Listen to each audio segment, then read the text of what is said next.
Hello विद्यार्थी मित्रों, आज आप चैप्टर नंबर 14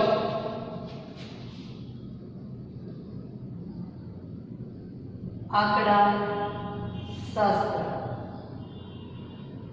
में मध्यस्थ विषे आपणे माहिती लेवानी छे। भाई मध्यस्थ तो मध्यस्थ में आपणे जोईए अवर्गीकृत माहिती आवे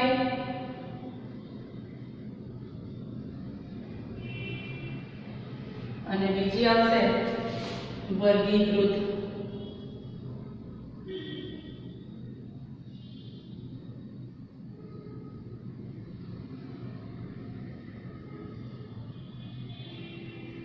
वर्गीकृत माहिती आवશે।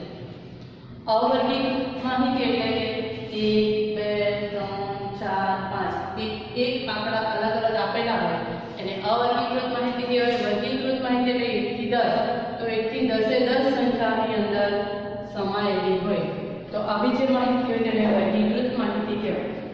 અવર્ગીકૃત માહિતી આપેલી છે અને તેનો જો મધ્યસ્થ શોધવો તો તેમાં બે વસ્તુઓ આવે, એક અયુગ્મ સંખ્યા અને બીજી આવશે યુગ્મ સંખ્યા। अयुग्म संख्या એટલે કે આપણી 1 3 5 7 डॉट अनंत। युग्म संख्या એટલે 2 4 6 8 10 डॉट अनंत સુધી। તો n બરાબર જો આ રીતે સંખ્યા આવે અયુગ્મ સંખ્યા તો મધ્યસ્થ શોધવા માટેનું સૂત્ર છે m બરાબર n + 1/2 अवलोकन। याद रखो આપણે આ નોમમાં શીખી ગયા છે કે અયુગ્મ સંખ્યા હોય તેનો મધ્યસ્થ શોધવા માટેનું સૂત્ર n બરાબર n + 1/2 નું અવલોકન। અને જો n બરાબર યુગ્મ સંખ્યા 2 4 6 8 10 આ રીતે ત્યારે મધ્યસ્થ શોધવા માટેનું સૂત્ર છે m બરાબર n/2 નું અવલોકન वत्ता n/2 + 1 નું અવલોકન ભાગ્યા 2। ક્યારે સૂત્ર કરવાનું? જ્યારે n ની સંખ્યા યુગ્મ હોય ત્યારે મધ્યસ્થ શોધવા માટેનું સૂત્ર n/2 નું અવલોકન વત્તા n/2 + 1 નું અવલોકન ભાગ્યા 2। याद रखो n/2 નું અવલોકન n + 1/2 નું અવલોકન નથી। આ સૂત્ર છે આપણું યુગ્મ સંખ્યા હોય ત્યારે। બીજું જ્યારે વર્ગીકૃત માહિતી આપણને આપેલી હોય, કઈ માહિતી આપેલી હોય? વર્ગીકૃત માહિતી આપણને આપેલી હોય ત્યારે તેના માટેનું સૂત્ર છે, ત્યારે મધ્યસ્થ શોધવા માટેનું સૂત્ર છે m बराबर l + n/2 - cf છેદમાં f ગુણ્યા h। કયું સૂત્ર છે? m = l + n/2 - cf છેદમાં f ગુણ્યા h। તો આપણને આ ખબર હોય છે m એટલે શું, l એટલે શું, n/2 એટલે શું, cf એટલે શું, f એટલે શું અને h એટલે શું। ચલો h એટલે આપણને ખબર જ છે કેમ કે મધ્યકમાં બી જોયું, મધ્યસ્થમાં બી જોયું અને મધ્યકમાં બી જોયું, બહુલકમાં બી જોયું, મધ્યસ્થમાં બી છે એટલે આની આપણે વર્ગ લંબાઈ। અને આ વર્ગ લંબાઈ કેવી રીતે શોધતા હતા? તો પાછળના વર્ગમાંથી આગળની વર્ગ લંબાઈ બાદ કરતા એટલે કે ઉભય સીમામાંથી અધર સીમા બાદ કરીએ તો આપણને શું મળે? વર્ગ લંબાઈ। હવે આપણને જોઈએ n એટલે આપણે મધ્યસ્થ m ને આપણે શું કહેવાય? મધ્યસ્થ। શું કહેવાય? મધ્યસ્થ। હવે n એટલે મધ્યસ્થ વર્ગ જે આપેલો હોય આપણા કોષ્ટકો, આ કોષ્ટકની અંદર મધ્યમાં જે આપેલો હોય આ મધ્યસ્થ વર્ગની અધર સીમા। હું યાદ રાખવાનું મધ્યસ્થ વર્ગની અધર સીમા। જ્યારે જે સૌથી મોટી સંખ્યા હોય તેના વર્ગની અધર સીમાને આપણે n કહેતા હતા, જ્યારે મધ્યસ્થમાં જે બરાબર વચ્ચે આવે મધ્યસ્થ, એ મધ્યસ્થ વર્ગની અધર સીમા જે આવે એને l કહેવાય. n/d તો અવલોકનોની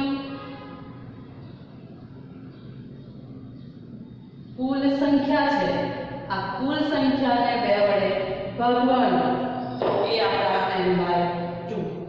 CF એટલે મધ્યસ્થ વર્ગની સંચય આવૃત્તિની આગળની આવૃત્તિ. આપણે દાખલા ગણશું ત્યારે શીખવાડીશ કે CF એટલે મધ્યસ્થ વર્ગની આગળના વર્ગની, મધ્યસ્થ વર્ગની સંચય આવૃત્તિની આગળની આવૃત્તિ અથવા મધ્યસ્થ વર્ગની આગળની સંચય આવૃત્તિ. અને F એટલે મધ્યસ્થ વર્ગની આવૃત્તિ. ખબર પડે તમને? આ M એટલે મધ્યસ્થ, N એટલે મધ્યસ્થ વર્ગની સંચય આવૃત્તિ અને L એટલે મધ્યસ્થ વર્ગની અધર સીમા, n/2 એટલે અવલોકનોની કુલ સંખ્યા ભાગ્યા 2, CF એટલે મધ્યસ્થ વર્ગના આગળની સંચય આવૃત્તિ, F એટલે મધ્યસ્થ વર્ગની આવૃત્તિ અને H એટલે વર્ગ લંબાઈ.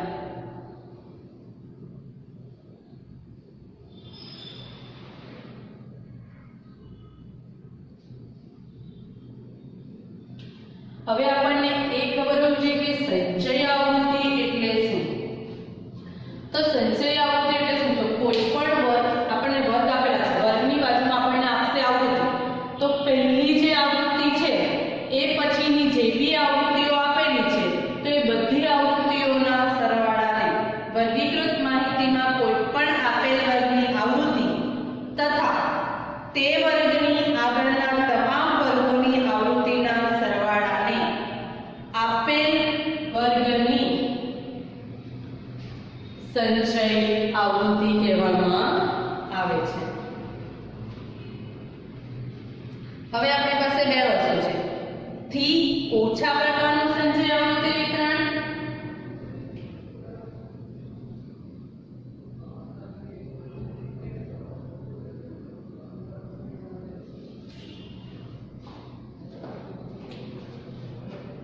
થી ઓછા અને બીજું છે થી વધુ.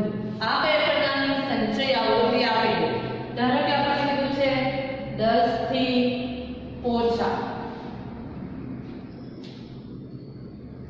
20 થી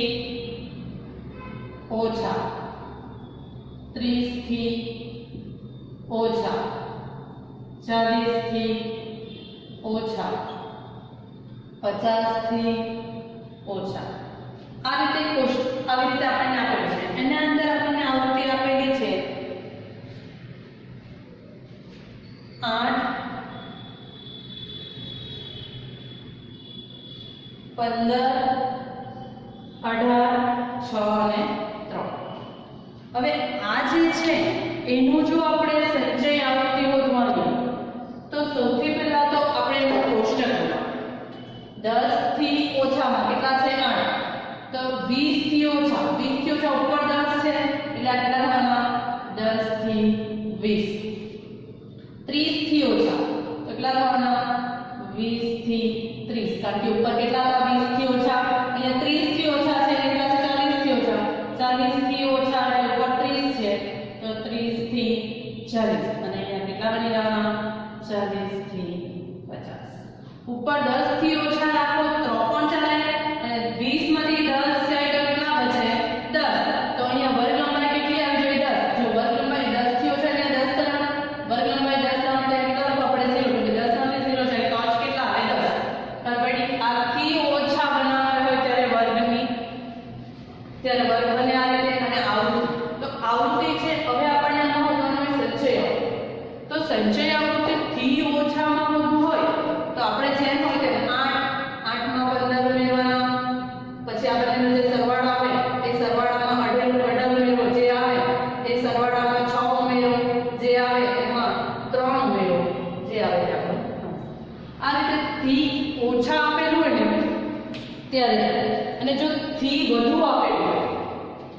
શું આપેલું આપણને થી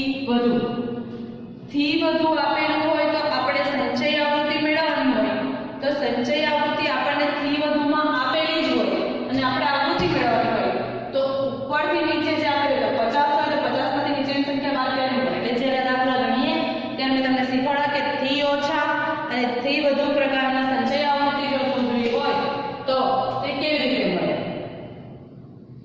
હવે આપણે આગળ જઈએ. આપણે ત્રણ વસ્તુ શીખ્યા છે.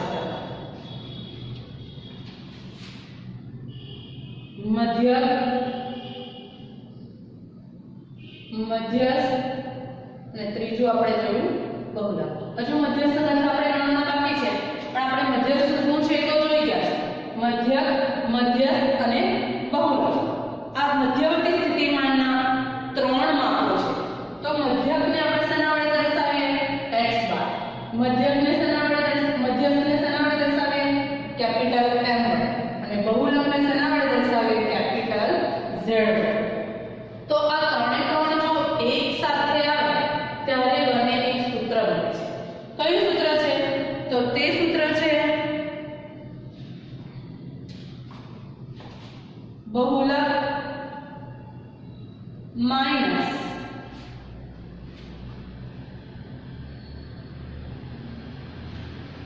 મધ્યસ્થ is equal to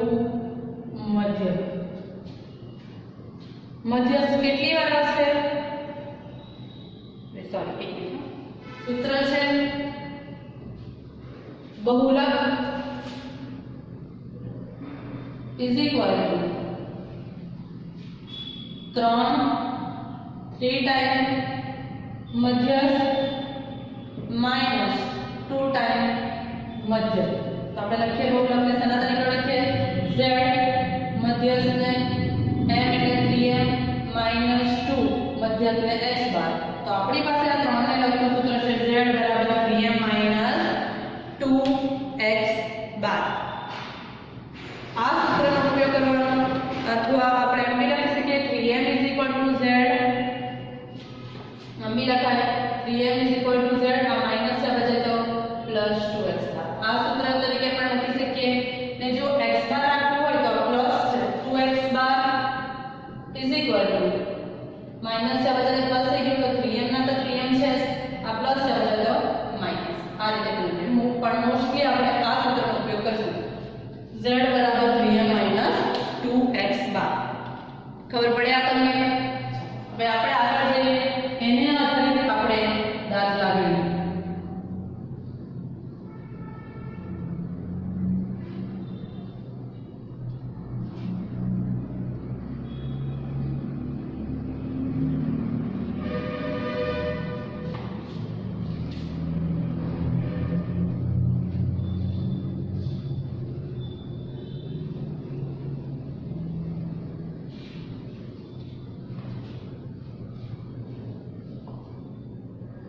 चलो આગળ જઈએ. દાખલા આપણને આપેલા છે તેમાં પહેલો દાખલો છે ઉદાહરણ નંબર 7. એક શાળાના ધોરણ 10 ની 51 છોકરીઓની ઊંચાઈનો સેન્ટીમીટરમાં સર્વેક્ષણ હાથ ધરવામાં આવ્યું અને નીચેની માહિતી મેળવવામાં આવી. તો આપણને આપેલું છે ऊंचाई सेंटीमीटરમાં અને બીજું આપણને આપેલું છે છોકરીઓની સંખ્યા.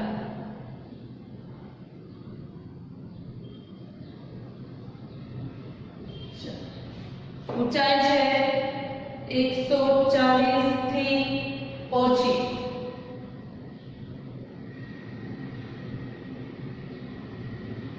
એકસો 40 થી ઓછી 145 કરતા ઓછી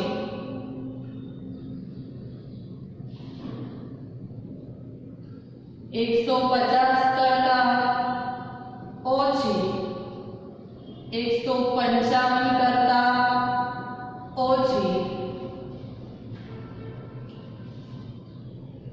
160 કરતા ઓછી 165 કરતા ઓછી.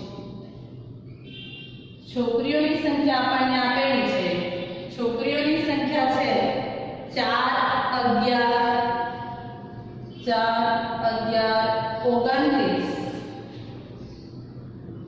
40 46 51. આપણને સૌથી પહેલા યાદ રાખજો n બરાબર કેટલા લીધે છે, કેટલી છોકરીઓ છે? 51 છોકરીઓ. હવે આ રીતે આપણને દાખલો આપેલો છે. જો 51 છોકરીઓ લીધું તો આપણે n બરાબર 51 અહીંયા આપી દીધેલી છે.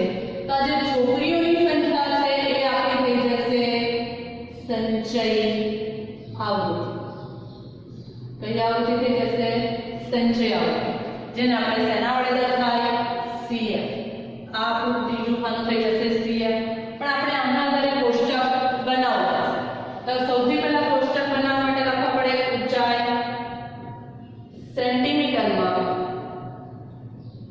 તો 140 થી ઓછી, તો આપણે 140 રાખીએ, આગળ ડેશ રાખીએ. હવે 145 થી ઓછી, તો આપણને એક પર 140 આપેલા છે એટલે 140 થી 145.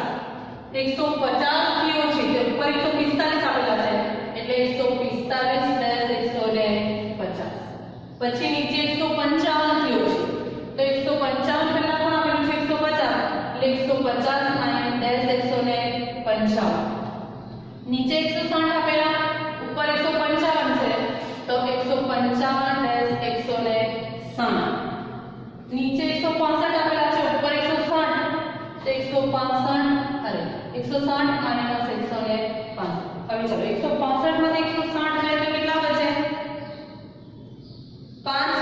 તો ઉપર भी જો આપણે 5 બાદ લાવવા હોય તો 140 માંથી કેટલા બાદ કરે તો 5 આવે? 135. પહેલી સંખ્યા આપણે યાદ છે. જો n બરાબર 51 આપેલા છે એટલે આ જે છે છોકરીઓની સંખ્યા એ આપણી શું છે? સંચય આવૃત્તિ. વચ્ચે આવે આવૃત્તિ. હવે આપણે આ કેવી રીતે લાવીએ? તો અહીંયા આપણે આપેલું છે પહેલામાં 4, અહીંયા 11, અહીંયા 29, અહીંયા 40, અહીંયા 46 અને એક આપેલા છે 51.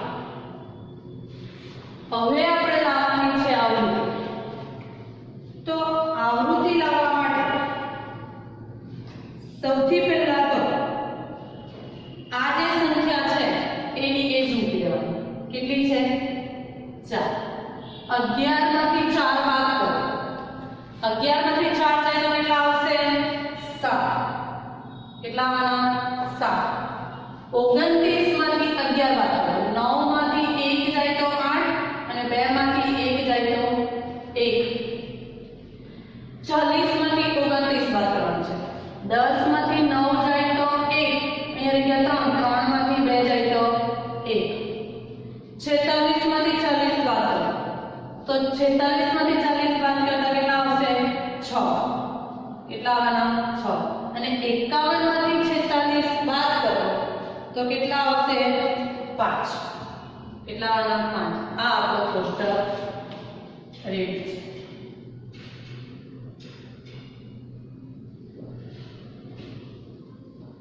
આપણા જે છે એ n છે. હવે દરેક વખતે આવું નહીં આવે પણ યાદ રાખજો જ્યારે આપણને ઉપર કીધું કે કેટલી છોકરીઓ છે? 51 છોકરીઓ છે. તો સંચય આવૃત્તિ એટલે કે છેલ્લી સંખ્યા જો 51 હોય તો એ આપણને કઈ આવૃત્તિ આપેલી કહેવાશે? સંચય આવૃત્તિ. અને એના આધારિત આપણે કઈ આવૃત્તિ શોધવાની આધારે આપણે આવૃત્તિ શોધવી પડે તો આપણો કોષ્ટક પૂરો થશે. હવે આપણે સૂત્ર બન્યું છે આપણી પાસે મધ્ય શોધવા માટેનું m બરાબર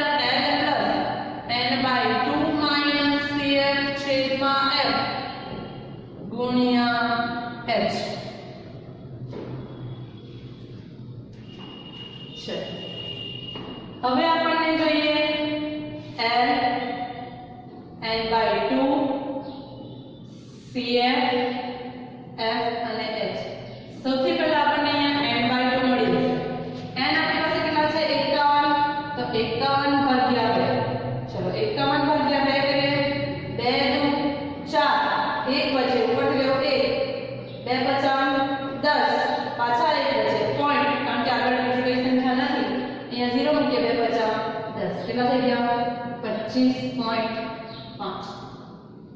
કેટલા થઈ જશે 25.5.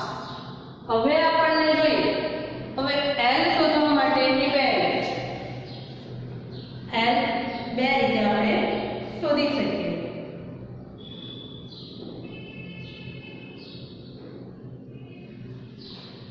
પહેલે તો આપણે આમ ગણતરી કરીએ 1 2 3 4 5 6 છે તો આ બે થઈ ગઈ હને આ બે થઈ ગઈ 145 અને 150. તો આ બેમાં જે મોટી સંખ્યા કઈ છે 18. કઈ સંખ્યા છે 18. તો જ્યાં મોટી સંખ્યા હોય એની બાજુમાં જે હોય તે આપણા f એ આપણા થઈ જશે f. તો f આપણા ક્યાં થઈ ગયા 29. f ની ઉપર જાઓ એ આપણા cf. f ની ઉપર કેટલા છે 11. તો 11 આપણા cf. અને આપણે પહેલે જોઈ ગયા કે 155 માંથી 150 જાય તો આપણને કેટલા મળે 5. એ આપણા h. અને l જોવાની તો આ આપણી મધ્યસ્થ આવૃત્તિ આવી ગઈ. તો મધ્યસ્થ આવૃત્તિમાં આપણો જે વર્ગ છે એની અધોસીમા. તો અધોસીમા કેટલી છે 145. તો l આપણા કેટલા થઈ ગયા 145. હવે બીજી રીતે જોઈએ તો આ રીતે આપણે મધ્યસ્થ જોઈ લીધું કે વચ્ચે જે આવી તેમાં મોટી સંખ્યા હોય તે આપણે તેને મધ્યસ્થ વર્ગ કહેવાય. બીજું તો આપણા n/2 કેટલા આવ્યા 25.5. તો 4 છે 11 છે 29 છે 40 છે 46 છે અને 51 છે. તો 25.5 ક્યાં હશે? તો જો 11 તેના કરતા બહુ ઓછા થઈ જાય, 4 બી ઓછા થઈ જાય, 40 વધારે થઈ જાય, 46 વધારે થઈ જાય, 51 વધારે થઈ જાય. આ તો નહીં આવે. તો 29 ની નજીક આવે તો આ આપણા f. તો આ રીતે કરો કે n/2 લઈને કરો તો આપણા f જે છે તે તેના તે જ. હવે જે આવી ગયું છે એને કિંમત મૂકીએ. l આપણી પાસે કેટલા છે 145 પ્લસ n/2 આપણી પાસે કેટલા છે 25.5 માઈનસ cf. cf આપણી પાસે કેટલા છે 11 છેદમાં f આપણી પાસે કેટલા છે 29 ગુણ્યા h આપણી પાસે કેટલા છે 5.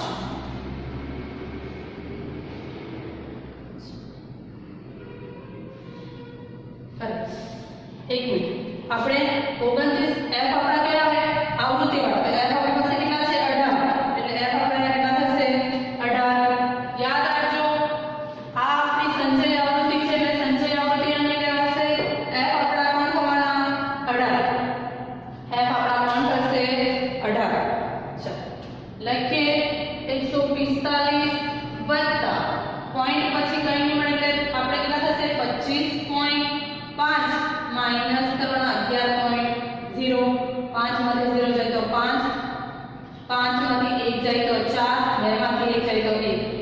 કેટલા આવશે 14.5 છેદમાં 18 ગુણ્યા 5. કેના વડે ગુણાકાર કરવાનો છે 5 વડે ગુણ્યા 5 કરીએ. 5 50 2505 વધી પડી 2 5 6 20 21 22 નો 2 વધી પડી 2 5 1 5 6 7 પણ વચ્ચે પોઈન્ટ એટલે 72.5. તો 145 વત્તા 72.5 ભાગ્યા 18. હવે આપણે ભાગાકાર કરવાનો છે 72.5 ભાગ્યા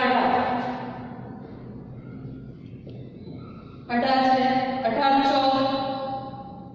72 00 પોઈન્ટ ઉપરથી ઉતારો 5 ભાગલી ચાલે એનો મૂકો 0 અહીંયા બી 0 18 ના 36 10 અહીંયા રહી જશે 4 10 માંથી 6 જાય તો 4 4 માંથી 3 જાય તો 1 14 પાછો 0 આગળ જઈએ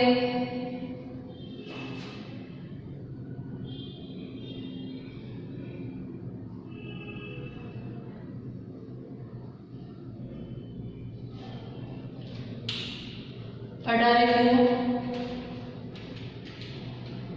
18, 18 દુ 36, 18 તારી 54, એ બી ને આવશે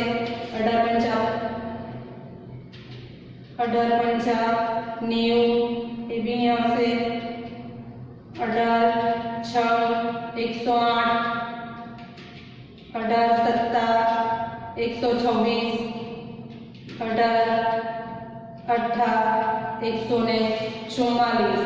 તો વધી જાય એટલે કેટલા ચલાવવું પડશે? 18 7 126. આગળ ગણતરી કરો, ઉલ્લી કરો, ચાલે 4.027 છે. 5 કરતા વધારે છે, આગળ ઉમેરી લે કેટલા થશે? 4.03. તો 145 વત્તા 4.03. તો આપણા મધ્યસ્થ કેટલા આવશે? આપણા મધ્યસ્થ કેટલા આવશે? 145 માં 4 ઉમેરો તો m બરાબર 149.03. આ આપણા મધ્યસ્થ. ખબર પડે? યાદ રાખજો, જ્યારે આપણે મધ્યસ્થનો દાખલો ગણતા હોઈએ n બરાબર આપણને આપી દીધેલા હોય અને દાખલામાં તો તે જ નીચે જો n હોય તો તે આપણી શું કહેવાશે? સંચય આવૃત્તિ. અને સંચય આવૃત્તિ આપેલી હોય તો આપણે આવૃત્તિ શોધવી પડે. અને આવૃત્તિ કેવી રીતે શોધાય? તો નીચે જે સંખ્યા આપેલી હોય તેમાંથી ઉપરની સંખ્યા બાદ કરવાની. એટલે આપણે 11 માંથી 4 બાદ પહેલા તો 4 ના 4 કેટલા? 11 માંથી 4 બાદ કરવાના તો કેટલા આવશે? 7. 29 માંથી 11 બાદ તો 18. 40 માંથી 29 બાદ કરતા 11. 46 માંથી 40 બાદ કરતા 6. 51 માંથી 46 બાદ કરતા 5. પછી આપણે સૂત્ર મૂક્યું m બરાબર h plus n/2 minus cf ભાગ્યા f ગુણ્યા h. આપણે જોઈએ l n/2 cf f અને h કેવી રીતે મળે? તો સૌથી પહેલા n આપણે લઈ તો n કેટલાના 51 ભાગ્યા 2. 51 ભાગ્યા કેટલા આવે? 25.5. પછી આપણે બે રીતે કરી શકીએ. એક તો આપણે ગણતરી કરી નાખો 1 2 3 4 5 6 6 થઈ ગયા તો વચ્ચે બે સંખ્યા વચ્ચે બે આવી એટલે આવૃત્તિમાં મોટી સંખ્યા ગઈ 18 તો ત્યાં આપણે શું લખી દેવાનું? f. એટલે આપણા f કેટલા આવી જશે? 18. પછી આપણને જોઈએ cf. તો આની બાજુમાં છે સંચય આવૃત્તિ. તો જે સંચય આવૃત્તિ આપેલી છે તેની ઉપરની આવૃત્તિ લેવાની. એટલે 11 આપણી સંચય આવૃત્તિ. f આવી ગયા. h એટલે 140 માંથી 135 બાદ કરી નાખો એટલે કેટલા આવશે? 5. તો એ આપણા 5. હવે આપણને જોઈએ તો આપણો જે વચ્ચેનો વર્ગ જે છે એ કયો વર્ગ થઈ ગયો? મધ્યસ્થ વર્ગ. તો મધ્યસ્થ વર્ગની આગળની સંખ્યા એટલે કે અધોસીમા એ આપણા શું થઈ જશે? પછી કિંમત મૂકો એટલે આપણને જવાબ મળી જશે.